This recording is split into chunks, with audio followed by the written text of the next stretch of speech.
So the title of the session, A Journey into the Unknown. So we're going to talk about Turn2us, our journey with data and insight. So hopefully there'll be some lessons for you and things that maybe relate to your own organizations as well. So here we go. What lies ahead? You'll start to sense a theme maybe.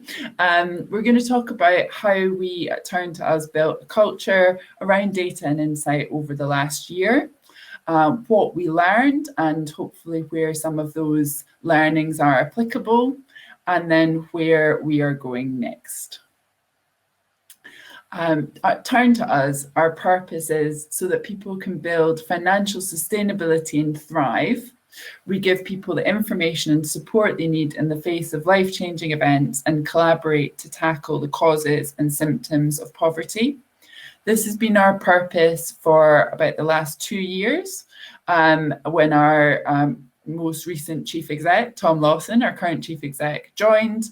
And I joined the organisation about a year after Tom, so January 2020, just about a year and a quarter ago in my role.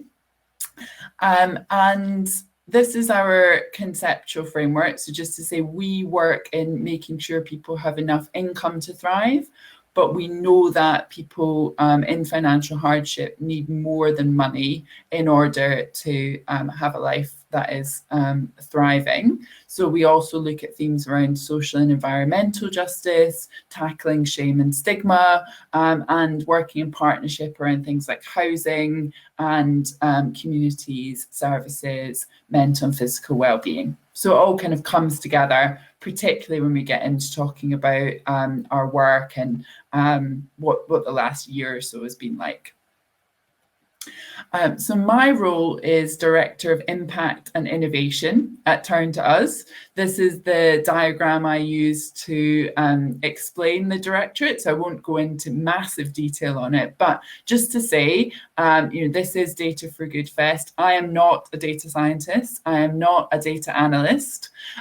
Someone I know talks about people who are the cast and people who are the crew, and I think there is a role for both. I would love to be able to do all the clever data science stuff, but my role as director is more building relationships, building partnerships, and getting out and talking to people, and then leaving people who like to be left alone to crunch numbers to do just that. So our directorate looks at understanding Turn2us's impact at the moment, looking at how we increase it. So we want to improve rather than just proving our impact, and then looking at areas of innovation that can sort of plug the gaps and help us to be more impactful. So the two work really well together and are really powered by data, insight, and other forms of research and learning. So big focus on learning, which I think is kind of what it's all about. And this is this little kind of equation that is not a real equation, but just to say for us, data and insight now really sits alongside co-production and professional expertise to build a body of evidence, and everything we do is evidence-based as much as possible. So we're going to talk today about our journey with data and insight, but alongside that is really a parallel journey with co-production, which is working with people who have lived experience of financial hardship. Talk a little bit about how we are trying to co-produce our approach to data and insight and kind of what we've learned around that. But co-production is so important to us in really everything we do, and it always gets a mention. So you might have picked up on it. We're talking about a journey. So when I think about a journey, I will say, I've said I'm not necessarily a practical data expert. I did an English literature degree. So often when I think about a journey, I think about something like the hero's journey, which might be familiar to people. They know the story of the Lion King, Lord of the Rings, Star Wars, or even Harry Potter. This is a kind of the monomyth, the quite typical format that a lot of these stories of good over evil kind of follow, and the hero having a big revelation, learning about themselves, learning about the world, solving problems, and returning home. I realized in sort of doing my research and putting this presentation together that potentially the hero's journey is a bit problematic. It rose to prominence from a guy called Joseph Campbell, and it's very kind of focused on male figures, and it's, you know, it's maybe not the most kind of inclusive. So I'm going to use it today, but just to name that, it's useful to tell a story, but let's not get too bogged down in all the ins and outs of it. And I just thought, because we're going to be using quite a lot of images of men, I would put Wonder Woman in, just because she kind of makes me happy. And I think it's always, you know, nice to have Wonder Woman in a presentation if you can get away with it. Anyway, onwards. So to the beginning of the story, Turn2us was founded almost 125 years ago. So this is not the very beginning of the story. And it's also not to say that people who worked for Turn2us before January 2020 weren't doing really good and important things with data. I joined at that point, and other people in my team kind of came on board around the same time. And so at that point, we did a data maturity assessment it's the DataKind Data Orchard assessment, which was a really good starting point to understand some of the different measures of how we were using our data. And we found that we were really good at storing our data and making sure that we were, you know, compliant with things like data protection, but we weren't very good at using our data to, you know, come up with actionable insights. And that was the area that we really needed to improve on. So yeah, we want to kind of do down anyone else's work in the past, but this was where was our starting point at the beginning of last year. A lot of our services are digital. So we have our grant search and our benefits calculator, which are both on our website and are ways that people can get support from anywhere in the UK. Benefits calculator works out people's benefit entitlement to welfare benefits. Grant search helps connect people to kind of crisis grants or grants that can support them in the short term, maybe while they're waiting for benefits to come through, or if they've had something happen in their lives and they need to have some extra income. So things like a washing machine breaking down or having to change address and move house would be something that people might need a grant for. So having a lot of digital services means that we have a lot of data. And in the past, we were definitely storing that data securely, but when it came to starting to analyze that data and come up with, you know, looking at what the patterns were and looking at what was going on, things started to be a bit messy and a bit broken. I'm certainly not the only person who recognizes that file folder structure of final _ final _ final. It is definitely kind of common in the charity sector, I think. But we felt that our ability to kind of have the systems and processes in place that we needed to properly analyze data, and more important than that, having the kind of people aligned to doing that work and understanding what they needed to do, that wasn't quite in place for us. So the journey starts, the call to adventure. I'm not making light of the pandemic at all. You know, it's obviously been a difficult time for pretty much everyone and a really, really hard time for people in financial hardship. But I think we've all had that tough time, and sometimes it's good to, have a little bit of levity. So our call to adventure was the beginning of the pandemic. Before that point, we had been planning a quite slow and sustained approach to improving our data and insight. There were lots of other areas of the organisation and of the directorate that we wanted to make improvements in. So we were, kind of going to be a bit slow and steady about everything and try and get house in order and then go from there. But the start of the pandemic was like, no, we don't have time to maybe go through all those steps. We really need to move quickly and get things in place so that we can start to understand what's going on for people and communities. So these are some of the things that we learned between March and May last year. We were able to understand a lot from our benefits calculator, both the quantitative data that came through the calculator, but also through qualitative surveys that sat on the back end of the calculator once people had got their calculation and were going on to apply for benefits. So we were able to see that the numbers of working age adults who were making a universal credit claim, the number of workers and 0 hours contracts having their employment affected, the fact that the pandemic was really adversely affecting single parents, and people were really having younger people were really having their employment affected. And this was just really, really stark. So the demand for our services exploded last spring and into the summer.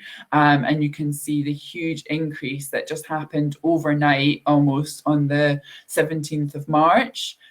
Where we kicked into seeing huge demand. We had to upgrade all of our servers to cope with that demand, and it certainly gave us plenty of data to analyze. One piece of research that we were able to support that started from this time and carried on was a really interesting cross-organizational piece of work with different digital providers coming together to show the impact on mental health of the pandemic, but more than that, showing the link between financial hardship and well-being. And that's just a theme that's carried on through the whole of the last year, really. And I think that it's something we'll kind of continue to look at in the coming slides, but where we were able to work in partnership and contribute our data to help others come up with richer insights is definitely a big theme of our work in the last year. Meeting mentors. A big theme of the hero's journey is the people that you meet along the way and where they can help you, and maybe you can, in a relationship, help them too. We started working with the Social Economy Data Lab in, I think that was April 2020, and through working with them, we're able to analyze our benefits calculator data in the context of the areas of multiple deprivation and looking at the spend across different local authority areas, so that consumer spend across different local authority areas, and which areas were considered affluent versus which areas were kind of quote unquote left behind. And this showed that in April, there was a huge increase in people in affluent areas using the benefits calculator. So for a period of time, we were quite interested in that, if the pandemic would affect people's finances in more affluent areas, and if that was something that we needed to pay attention to. Interestingly, this wasn't borne out over the longer term. People in affluent areas were able to stabilize their income. In fact, many well-off people were able to become better off through the pandemic through reducing spending. And, as has been reported elsewhere, it's people who were already disadvantaged by society. So people from Black, Asian and minoritized ethnic backgrounds, single parents, people on insecure work, who have kind of been adversely affected the most. So really massively interesting partnership, and one of our first kind of data and insight mentors through this period. But it goes to show that it's important to pay attention to the slightly longer term trends rather than rushing to conclusions and kind of rushing to action, particularly when there's quite a dynamic changing picture. So this is like a big roll call of the people who helped us, the kind of Ron or Hermione to our Harry, I guess. So, of course, DataKind, Catalyst, the emerging group of organizations that formed the Data Collective, and I'm sure many of you have been involved or paying attention to that work. People who kind of supported us on an individual basis and gave their time to discuss data and insight best practice, people who helped us at an organizational level. So I think this was hugely beneficial because a lot of our team were new. We were recruiting or seconding people from different parts of Turn2us to work on this. It was really, really important for us to be able to share best practice and learn from other organizations. And this was a period of like real experimentation, getting things set up. It was, really against the backdrop of things being really hard and horrible. I think a lot of people in the team really talked about this being an exciting time. It was really interesting. When I talk about the team, we have a head of insight. We didn't have an analyst, but we seconded an analyst over from another team and then managed to move them over permanently. We also had data and insight volunteers joining us to support with this work. And then people across other teams were really just interested. So using Slack to share kind of insights and feedback, doing a lot of reporting to staff and to the board, looking at one particular data sharing project, but generally a lot of other kind of short-term projects like I've just mentioned. So it's really felt very like vibrant, and that there's a lot going on. It felt like a lot of progress. So this takes us to kind of halfway through the journey to this very ominous bottom section. So what was going on here? Having felt that things were very vibrant, very exciting, what kind of changed? This is the part of the hero's journey that I think is best displayed by that fight between Obi-Wan Kenobi and Darth Vader in the first Star Wars film. Yeah, very cool.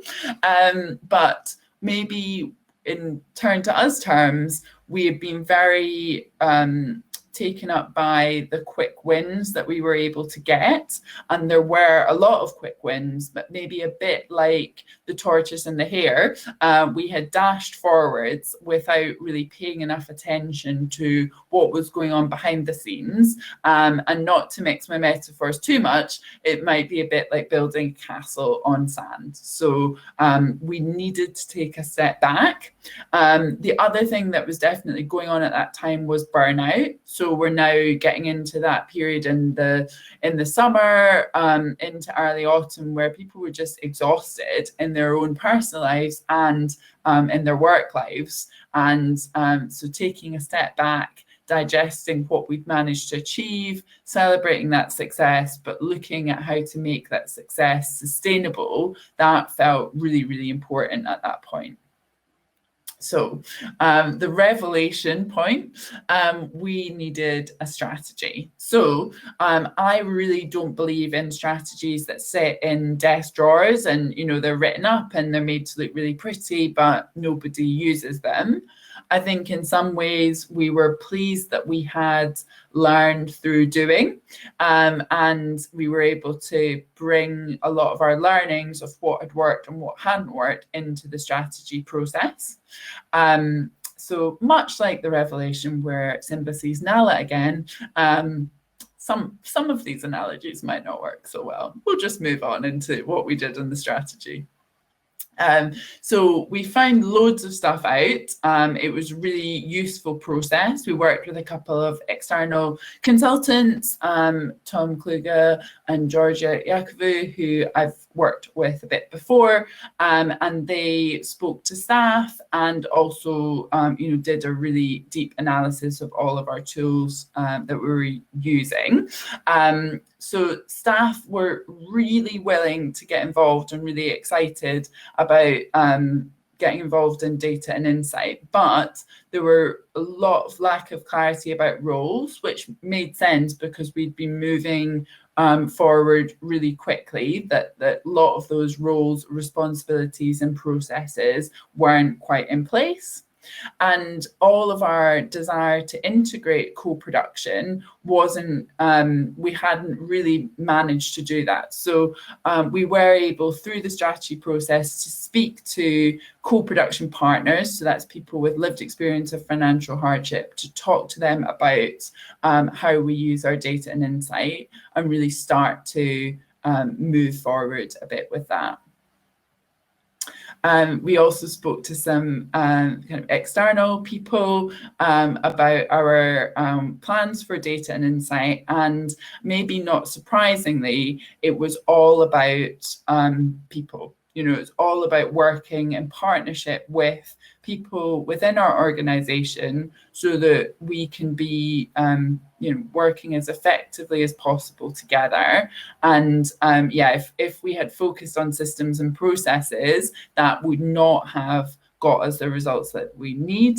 And instead, it's about thinking about stakeholders, but I think thinking about that partnership. So if people are bringing the questions that they want to answer through data and focusing on making their questions as good as possible, then we in our team can be focused on the relevant data, the relevant insights. So we came up with this sort of purpose statement to improve the use of data and analytics across Turn2us, to encourage insight-driven decision-making for our employees and partners by providing the right tools, data flows, and skills required to meet our strategic aims, ultimately to better support those experiencing financial hardship. So really great to have that clarity. And I won't dwell too much, but, we wanted this to be practical. So we have, our activities now, next, and future, and we're currently working on all of the now activities. And these activities really go across, how we use our data, the analysis that we carry out, the tools that we use, the skills and training that we can offer across the organization.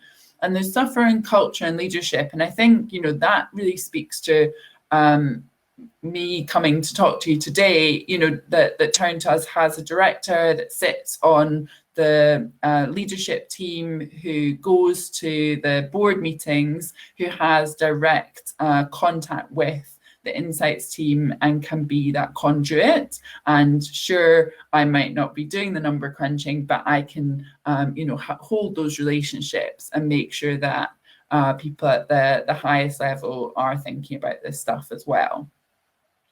We've also got some good principles, democratization, keeping it simple, a lot about employee experience, and measuring the impact of our change. Measuring the impact of this strategy is really important to us. So we've made sure that we've built in milestones so that we can go back to the data maturity framework. We can go back to the staff surveys that we did and staff interviews and actually plot how much we're improving. So we're at that point, coming towards the end, again in inverted commas, of the hero's journey to look at that meaningful change. So some change has actually been really, really quick, I think, in that we were able to do a really practical review of all of our Google Analytics setup and improve that. There were some profiles in Google Analytics that were like had the date written on them, like 2012. So that's all changed, and there's a lot more use of tools that I do remember from my dim and distant past as a website manager and head of digital. It's all looking much better, and the team tell me it's really coming along, which is good. We're now using Tableau for everything. So I think we did our Tableau setup in spring last year, but everything needed to be fully integrated, and that integration gives staff the confidence that they're definitely looking in the right place for stuff, that they're not still going to a legacy system or some other way of finding out the information. Like, it is really consistent. We've got much better analysis of surveys and more consistency in surveys so that we can compare across multiple different products and programs. A big change that I've really noticed, probably because of my project management background, is our digital project managers being really proactive about measurement plans. So not just thinking it's my job to deliver a project, but thinking it's my job to deliver the project, to be able to measure the improvements, to understand the issues, to know what we need to be working on in future, and have that all really set up well. We have continued to recruit and build the team, because hopefully I'm getting across it really is all about people. So to make sure that the team has the right capabilities and skills.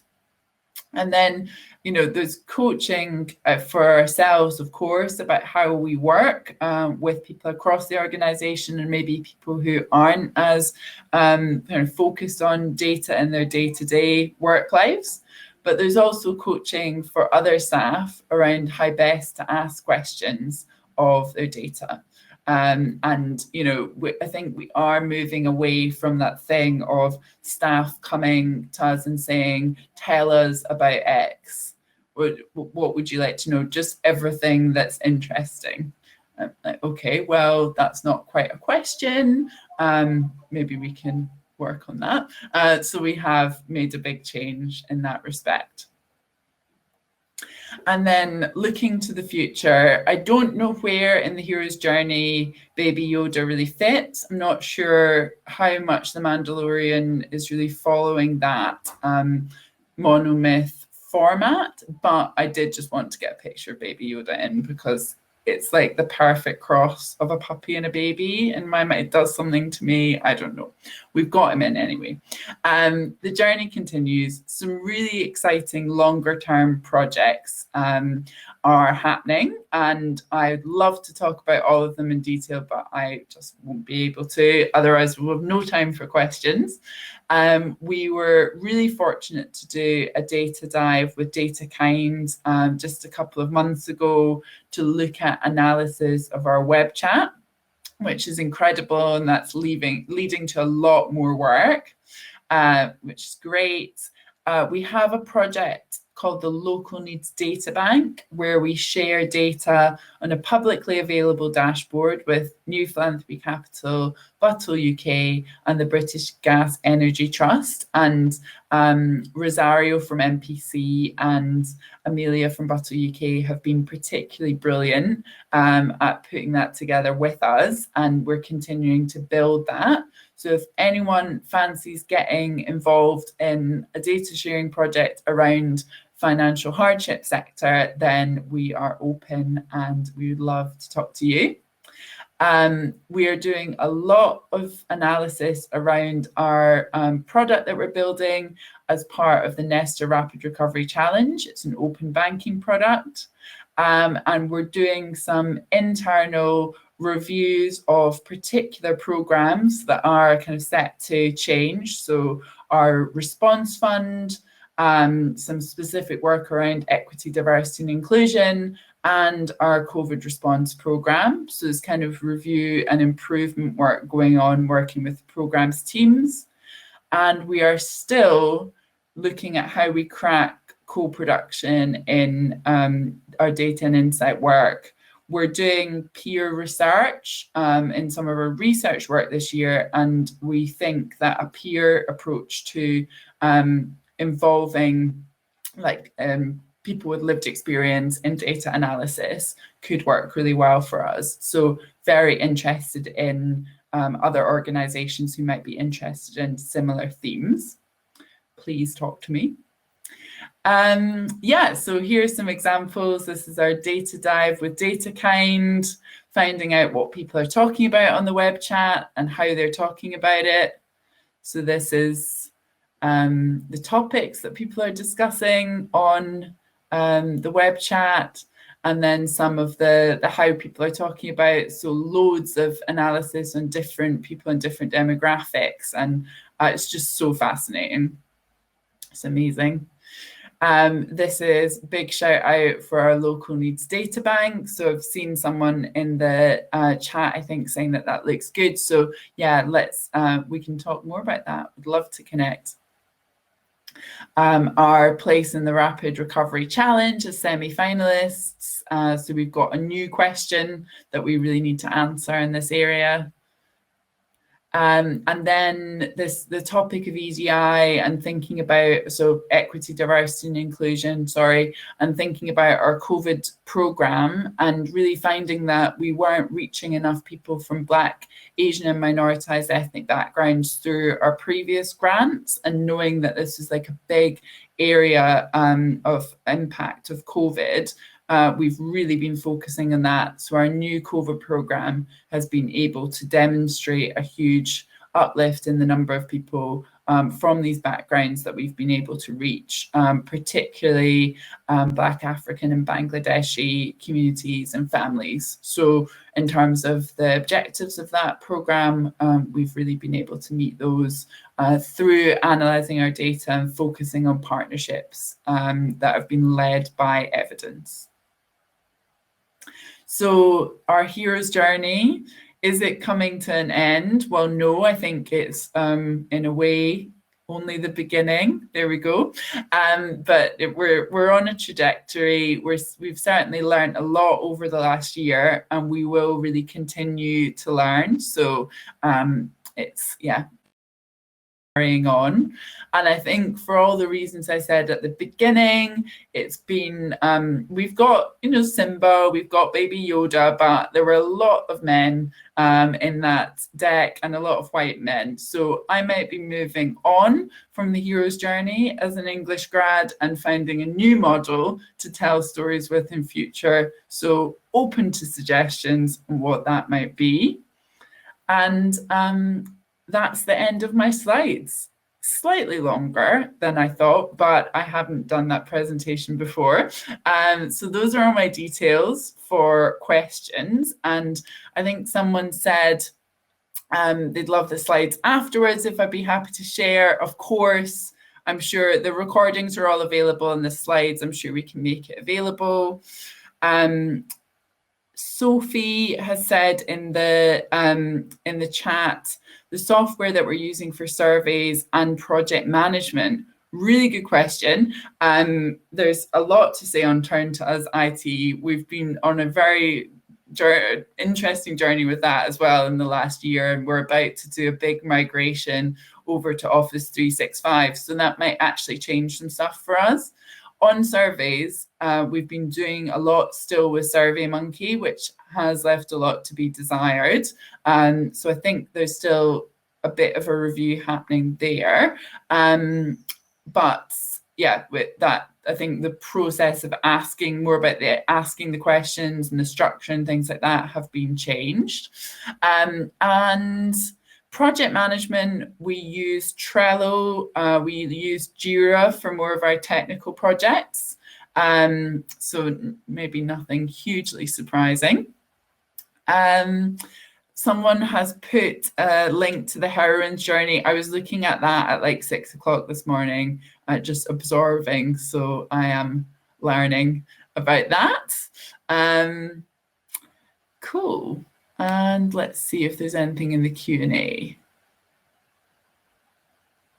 Okay, so the data bank in terms of national versus local data, it's definitely been our desire to make room for both. So I think it would be good to chat. Yeah, so it's Karen who asked that question. It's a really great question. What I would like to do ultimately is have focus areas around the country where there's more granular data. But I think the best thing is to, have a chat about that and see potentially how we could work together. Okay, so I explained that. I realized we need a strategy after the initial dash. How do you go about creating that? Okay, yeah, so I think maybe there is a benefit to having, because I am at that higher level and my remit is across multiple different areas, that you can kind of see things that people who are in the detail can't always see. So I was able to then initiate the strategy project, and I worked with 2 different consultants who I'd worked with separately. And maybe I can put the details in the deck actually when it goes out. But Tom Kluger did all the technical auditing, and Georgia Akavu did the interviews and more like the human-centered elements, and they pulled that together alongside myself. So it was a really interesting approach because I wanted to be really engaged in the process, maybe because I have done some consultancy work in the past, so I'm too nosy. So yeah, we worked with them, and I was therefore able to create a bit of space separate to the team, so the team were able to get on with what they were doing, and not kind of interrupt the day job while we went off and kind of did the strategy, but obviously working really closely with them, checking in, having input, having workshops. So it was really joined up, but there was just that little bit of kind of separation and breathing room to do the future thinking. And it seems to have come on really well, actually. Like now, things are being implemented, things are changing. As I said, the analysts are really happy with the approach, and we have joined the dots, as they say. So that's positive. Great. Thank you, Owen, for your survey recommendations. Survey Gizmo and Smart Survey. I will be feeding that back to the team. Those are great recommendations.